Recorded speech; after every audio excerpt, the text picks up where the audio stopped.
Alright, let's talk about the 2026 Ford Explorer, because while everyone's obsessing over electric SUVs that cost 60 grand, Ford just dropped something way more practical. So here's the situation. The Explorer got a major refresh last year in 2025, and for 2026, Ford's basically saying, if it ain't broke, don't fix it. Except they did add one pretty big thing, the all-new Tremor trim. Yeah, Ford's bringing the off-road party to their family hauler. Now design-wise, don't expect a revolution here. This is an evolution. The 2025 refresh brought the modern grille, those slim LED headlights, and cleaned up the interior big time. For 2026, all that carries over, which honestly is fine because it looks good. The real change is that Tremor model, which gets the aggressive bumpers, auxiliary lights, orange accents, and it sits an inch higher on 18-inch wheels wrapped in 31-inch all-terrain tires. It's basically Ford telling the suburban adventure crowd, hey, we see you. Inside, you're getting what Ford calls the digital experience, and it's actually pretty solid.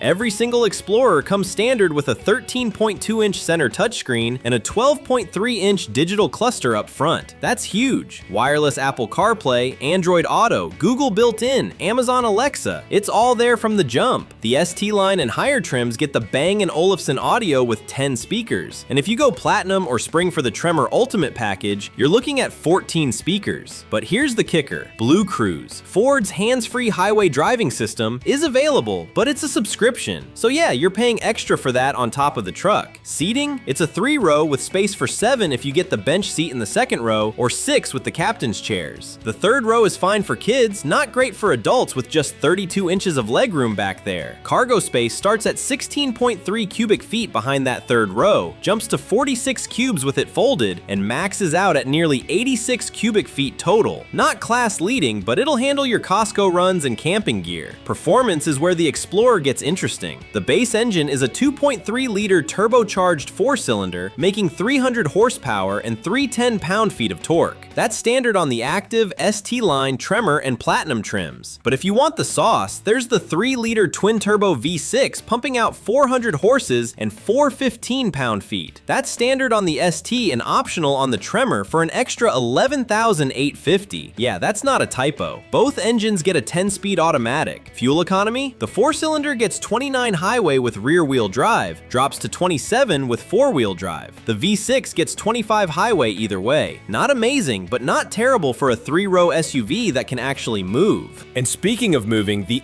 ST trim is stupid fast for what it is. Edmunds clocked it at 5.6 seconds 0 to 60. That's legitimately quick. The Tremor with the V6? Ford says it's the most powerful off-road Explorer ever, and with that lifted suspension, Torsen limited slip rear diff and underbody skid plates, it's built to handle actual trails, not just gravel driveways. Towing capacity across the board is 5,000 pounds, which is solid for hauling a boat or a camper. Now let's talk money. The 2026 Explorer starts at $40,160 for the base Active 100A trim, which honestly is pretty reasonable. That gets you keyless entry, the big screens, cloth seats, and all the safety tech. If you step up to the regular Active for another $2 grand, you get heated seats, roof rails, and a power lift gate. The ST line sits at $47,020 with all-wheel drive. The Tremor starts at $48,330, Platinum is at $52,830 with AWD, and the full-fat ST with all-wheel drive tops out around $56,770. All those prices include the $1,700 destination charge. So here's where things get real. The Explorer is up against the Kia Telluride, Hyundai Palisade, Honda Pilot, Toyota Grand Highlander, Mazda CX-90, and honestly, those competitors either match or beat the Explorer on interior space, especially in that third row. But what the Explorer does better is driving dynamics. It's sportier, more engaging, and way faster if you get the V6. It's also got that Blue Cruise tech as an option, which none of the Korean or Japanese rivals offer. The Explorer's already on sale now at dealers, so you don't have to wait. Production happens right here in the USA. So who's this for? If you want a sporty 3-row that can actually hustle and you're not obsessed with maximum third-row legroom, the Explorer's your move. The ST line is probably the sweet spot for most buyers. You get the sporty looks, the good audio, and access to Blue Cruise without the ST's price tag. The Tremor's for people who genuinely want off-road capability, or just want to look really tough picking up groceries. And if you're cross-shopping with the Telluride or Palisade, ask yourself this: do you care more about interior space or driving fun? Who should skip it? If you're hauling tall teenagers in the third row every day, the Grand Highlander or Palisade will treat them better. And if you want the absolute absolute most premium feel for the money, the CX-90 is probably more polished. So here's my question for you. Would you take the Explorer ST with that insane twin-turbo V6? Or would you save the cash and go ST line with the 4-cylinder? Let me know in the comments.